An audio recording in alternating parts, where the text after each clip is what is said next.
अस्सलाम वालेकुम। मैं हूं समी इब्राहिम। आप देख रहे हैं हमारा यूट्यूब चैनल।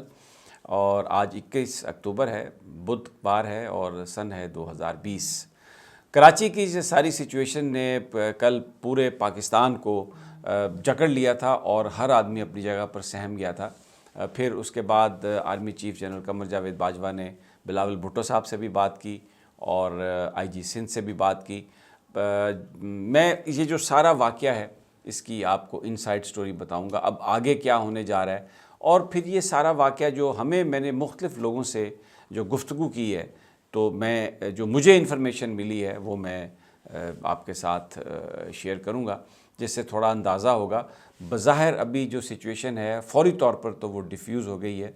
सिंध पुलिस सारी आ गई है अपने काम पर और इसकी इंक्वायरी अब शुरू हो गई है। एक तो ये सारी सिचुएशन है, और दूसरा जो एक पाकिस्तान के लिए बड़ी अच्छी खुशी की खबर है वो ये है कि जो हमारा करंट अकाउंट है, जो पहले हमेशा डेफिसिट में होता था, अब वो सरप्लस में चला गया है। ये प्राइम मिनिस्टर ने इस बात पे ट्वीट भी किया है और ये एक बड़ी खुशी की बात है, इसलिए कि जो डॉलर पे डिपेंडेंस थी वो उसको गवर्नमेंट ने बड़ी हद तक कर्टेल किया है। और यही वजह है कि डॉलर का रेट भी कम होता जा रहा है। ये 168 रुपया था डॉलर और अब 163-62 पे आ गया।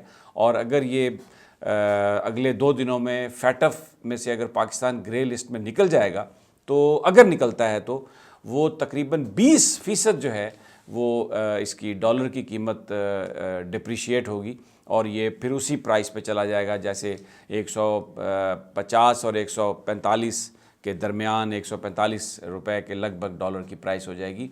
भारत बड़ी भरपूर कोशिश कर रहा है कि किसी तरीके से पाकिस्तान ग्रे लिस्ट में ही रहे, पाकिस्तान वाइट लिस्ट में ना आए। पाकिस्तान ने बहुत सारी जो अब कोई भी ऐसा उनकी शर्त नहीं है फैटफ की जिस पर पाकिस्तान ने प्रोग्रेस ना दिखाई हो।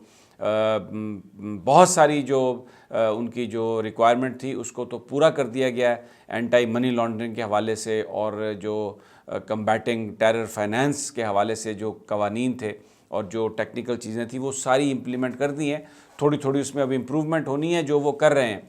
और तवक्को है अगर पॉलिटिक्स ना हुई तो फिर पाकिस्तान उस ग्रे लिस्ट से निकल सकता है। लेकिन जिस तरह भारतीय मीडिया, अब जो कल मामला था, मैं आपको थोड़ी सी मिसाल देता हूँ कि जो इशू था ये सारा कराची वाला, उस पर भारत का जो चैनल्स हैं या जो अखबारात हैं वो क्या कह रहे हैं, वो ये ख़बरें लगा रहे हैं कि कराची में पाकिस्तान की फ़ौज और पाकिस्तान की पुलिस के दरमियान आपस में झगड़ा हो गया, 10 आदमी मारे गए हैं।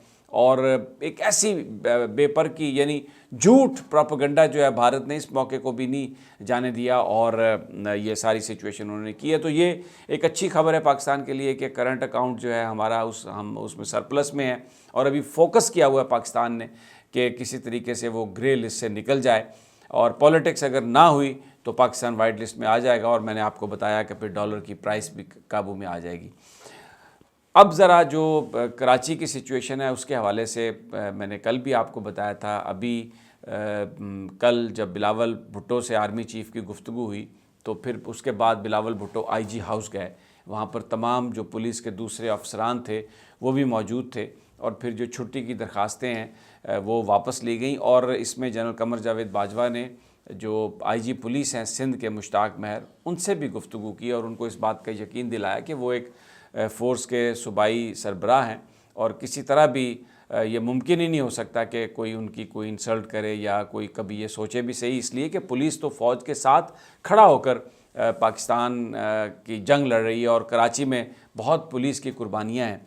और आज जो वाक़या हुआ कराची में, वो जो एक बम ब्लास्ट हुआ, ये नहीं पता बम का था या कोई गैस लीकेज का था, 5 उसमें जाने गई हैं। तो उसमें हम देख रहे हैं कि डीजी रेंजर्स जो थे पुलिस के शाना बशाना बहुत ज़्यादा एक्टिवली खुद वो गए हैं कई जगहों पर और वहाँ पर ख़ुद उन्होंने मीडिया से भी बात की है पुलिस के साथ और एक हार्मनी नज़र आ रही है दोनों फोर्सेस में, जो कि शहर के लिए बहुत बेहतर है। हो सकता है कुछ पॉलिटिशियन इससे ज़्यादा खुश ना हो जो ये चाह रहे थे कि ये कोई झगड़ा बने और कोई ऐसी सिचुएशन हो, लेकिन ऐसी सिचुएशन जो है वो नहीं हुई। अब ये सारा मामला पिछली कई वीडियोस में मैं डिस्कस कर रहा हूँ कि ये है क्या। देखिए, ये बड़ी बारीक वारदात है। ये कहा गया है आर्मी चीफ को कि आप इसकी इन्वेस्टिगेशन कराएं और वो उसकी इन्वेस्टिगेशन हो रही है। पुलिस ने अपना एक स्टैंड लिया।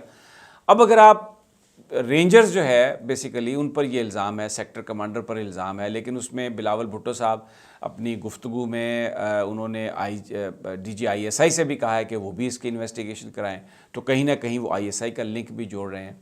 देखें, अगर इस वक्त रेंजर्स जो हैं जिनके ज़िम्मे जो बुलाया है सिंध की गवर्नमेंट ने कराची में स्पेशल पावर्स के साथ पुलिस के शाना बशाना वो काम कर रहे हैं, अगर उन्होंने कोई काम किया है और उसकी बुनियाद पर उनकी ट्रांसफ़र्स होती हैं, उनको वहाँ से निकाला जाता है या कोई पनिशमेंट उनको की जाती है, तो ये एक बड़ा सवाल होगा उस फोर्स के सरबराह के लिए कि फिर आइंदा लोग जो अहकामात हैं उनको किस तरह उन पर अमल दरामद करेंगे।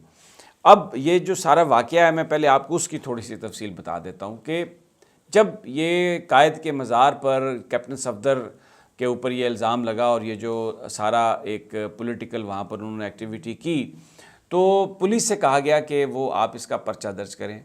PTI के लोग गए, पुलिस ने पर्चा दर्ज करने से इनकार कर दिया। फिर उनसे पुलिस से ये कहा गया कि आप पर्चा करें, तो पुलिस ने ये कहा कि हम पर्चा नहीं करेंगे, आप ऐसा करें कि जो कायद-ए-आज़म ट्रस्ट मज़ार बोर्ड का जो चेयरमैन है, जिसे चीफ़ क्यूरेटर जो है, जिसके पास मैजिस्ट्रियल पावर हैं, आप वहाँ पर जाके दरख्वास्त दें और वो इसका समरी ट्रायल करके फ़ैसला कर देगा। हमारे पास आप आए ना, हमें आप इसमें इन्वॉल्व ना करें। ये बात चलती रही, ये बहस चलती रही, पुलिस पर्चा नहीं कर रही थी। तो फिर एक उसमें ये इल्ज़ाम लगाया गया, दरख्वास्त में ये कहा गया कि कत्ल की धमकी दी गई है, जिसको वो 506B जब वो लगाई जाती है, जब इस तरह की सिचुएशन हो, तो ये पुलिस केस बनता है। लेकिन पुलिस ने जब ये भी इल्ज़ाम जब FIR में लगाया गया, तो पुलिस ने इसके बावजूद वो जो दरख्वास्त थी उसको इंटरटेन करने से इनकार किया। उन्होंने कहा कि किसी कीमत पर भी हम ये नहीं करेंगे। ये एक इब्तिदा है। शहर में PTI ये कह रही थी कि हम धरना देंगे, हम हड़ताल करेंगे, हम भी एहतजाज करेंगे। तो एक ऐसी सिचुएशन थी शहर में कि जिसमें मुस्लिम लीग नून के वर्कर्स और PTI के वर्कर्स का आपस में क्लैश भी हो सकता था। इन हालात में ये सारा वाक़या हुआ और इसकी तहकीकात के लिए आर्मी चीफ़ ने कहा है कोर कमांडर कराची को कि वो इस सारे मामले को देखें, हालात को देखें और फिर अपनी रिपोर्ट दें।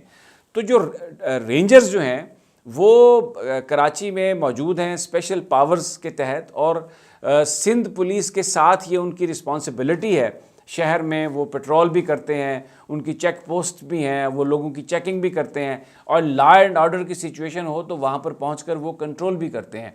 और ये जो सारा दिन ये सीन बना रहा कि जो कायद के मज़ार पे जो कुछ हुआ था उसकी पुलिस FIR दर्ज नहीं कर रही थी, तो उससे इस बात का अंदेशा था। और ये वाकई ये अंदेशा था, ये कोई कहने की बात नहीं है कि इस मामले पर बड़ा आपस में झगड़ा हो सकता था, और उसकी हमें एक झलक नज़र आती है।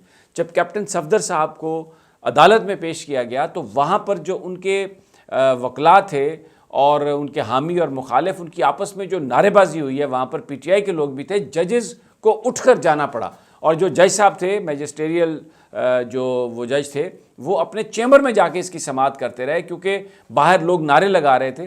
तो इन हालात में जो मुझे लग रहा है कि डेफिनेटली उन हालात में रेंजर्स की तरफ से ये कहा गया होगा कि आप एक FIR दर्ज कर लें और उसको, ताकि लोगों के जो जज्बात हैं वो ठंडे हो सकें। अब पुलिस ने इस पर जो रिएक्शन दिया है, मैंने पिछली वीडियो में भी कहा कि पूरे एक दिन के बाद दिया। ये एक बड़ा एक मेडिटेशन के बाद ये सब कुछ हुआ है। पुलिस सिंध की जो है वो इस वक्त पीपल्स पार्टी की गवर्नमेंट के साथ खड़ी है और नून लीग भी उनके साथ खड़ी है। तो बेसिकली ये एक बड़ी कंस्पिरेसी लग रही है बज़ाहिर। यानी कंस्पिरेसी अगर ना भी हो तो इसका जो एक इफ़ेक्ट आ सकता है वो ये है कि जो चेन ऑफ कमांड है पाकिस्तान की फोर्सेस में, उसको ये मुतासर करने की या उसको उस पर थोड़ा असरअंदाज होने की ये कोशिश है। लेकिन जो अब ज़राए हमें बता रहे हैं वो ये बता रहे हैं कि पाकिस्तान पीपल्स पार्टी की सोच में एक बड़ी तब्दीली आई है। बिलावल भुट्टो आर्मी चीफ़ के टेलीफोन पर बहुत खुश हुए और उन्होंने अपने करीबी साथियों से कहा है कि जिस अंदाज़ में जनरल कमर जावेद बाजवा ने मेरे से बात की है, मेरे जहन में कोई डाउट नहीं है कि वो इसकी शफाफ व तहकीकात भी करवाएंगे। और पॉलिटिशियंस का जो एहतराम है जनरल कमर जावेद बाजवा के लहजे से आया था, इसलिए ये पीपल्स पार्टी के जो बहुत सारे जो लोग हैं वो ये बता रहे हैं कि आने वाले दिनों में इस बात का बड़ा कवी इम्कान है कि जो बयानिया नवाज शरीफ साहब का है उसको पीपल्स पार्टी इंडोर्स नहीं करेगी। एपीसी जो है उसका जो बयानिया है, उसका जो एलानिया है, वो उन नुकात पर बिलावल भुट्टो पाकिस्तान पीपल्स पार्टी को एपीसी में रखेंगे, लेकिन एपीसी के जो जलसे हैं उनमें शायद वो उतना एक्टिवली अब शिरकत नहीं करेंगे। और दूसरी जानिब मुस्लिम लीग नून के बहुत सारे जो MNAs हैं, इस सारी सिचुएशन को देखकर वो भी अपनी पार्टी क़यादत से उन्होंने इस बात का इजहार किया कि ये जो मामला है इसको ठंडा करने की कोशिश है। और मुजीबुर रहमान शामी जो कॉलम निगार हैं, जो समझे जाते हैं कि नवाज शरीफ साहब के बड़े सिंपथाइज़र हैं, उन्होंने भी अपने कॉलम में ये लिखा है कि सालन में टेस्ट बनाने के लिए आप थोड़ा सा नमक डाल दें तो वो उसका टेस्ट अच्छा हो जाएगा, लेकिन अगर आप नमक की पूरी शीशी उस हंडिया में अगर आप डाल देंगे तो वो फिर इतनी कड़वी हो जाएगी कि वो नहीं खाई जा सकेगी। तो वो सारे लोग जो मामलात को समझते हैं, इस पूरी गेम को समझते हैं, वो भी नवाज शरीफ साहब से ये बात कह रहे हैं कि ये जिस डगर पे आप चले गए हैं, जिस तरफ आप जाना चाह रहे हैं, उस आगे जाके उसका कोई नतीजा नहीं निकलेगा, क्योंकि पाकिस्तान की फ़ोर्सेस को इस वक्त कमज़ोर करना या पाकिस्तान के अंदर से उनके ख़िलाफ़ गुफ्तगू करना, उनको दुश्मन जो है वो उसका फ़ायदा उठाने की कोशिश करेगा। और ये सूरत हाल ऐसी नहीं है, ऐसी ये मुनासिब नहीं होगी। बहरहाल जैसे जैसे चीज़ें अनफोल्ड होंगी आपके साथ हम शेयर करेंगे। मेरी आपसे ये दरख्वास्त है कि अगर अभी तक आपने हमारे इस चैनल को सब्सक्राइब नहीं किया तो आप इसको सब्सक्राइब कर लें और बेल आइकन को भी दबा दें, क्योंकि जैसे ही फिर मैं नई वीडियो अपलोड करूँगा आप तक उसका नोटिफिकेशन हो जाएगा। अब मुझे इजाज़त दीजिए, अगली वीडियो तक अल्लाह निगहबान।